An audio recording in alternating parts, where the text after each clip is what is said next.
பாலியல் வழக்கில் குற்றவாளி என்று தீர்ப்பளிக்கப்பட்ட பிரஜ்வல் ரேவண்ணாவுக்கு ஆயுள் தண்டனை வழங்கி நீதிமன்றம் தற்போது உத்தரவை பிறப்பித்திருக்கிறது. அண்மை செய்தியாக பார்க்கிறோம். நேற்று அவருக்கு குற்றவாளி என்று நீதிமன்றம் தீர்ப்பினை வழங்கியிருந்த நிலையில் தண்டனை விவரங்கள் இன்று அறிவிக்கப்படும் என்று சொல்லப்பட்டிருந்தது. இந்த நிலையில் பிரஜ்வல் ரேவண்ணாவுக்கு ஆயுள் தண்டனை விதித்து நீதிமன்றம் தீர்ப்பினை வழங்கியிருக்கிறது.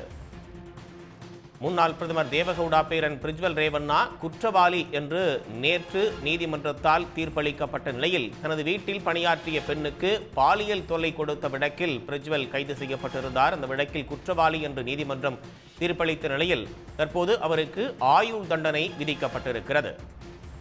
வெளிநாடு தப்பிய பிரஜ்வல் ஜெர்மனியிலிருந்து பெங்களூரு வந்தபோது விமான நிலையத்தில் கைது செய்யப்பட்டார்.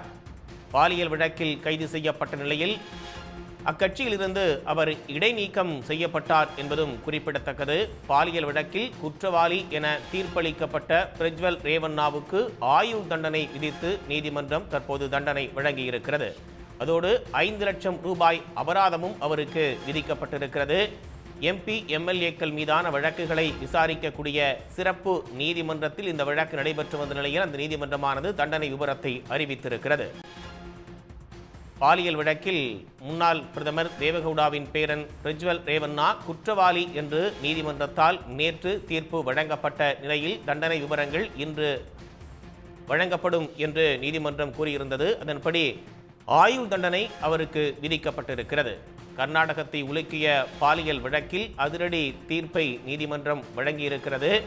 பிரஜ்வல் ரேவண்ணாவுக்கு ஆயுள் தண்டனை விதித்து நீதிமன்றம் உத்தரவு பிறப்பித்திருக்கிறது.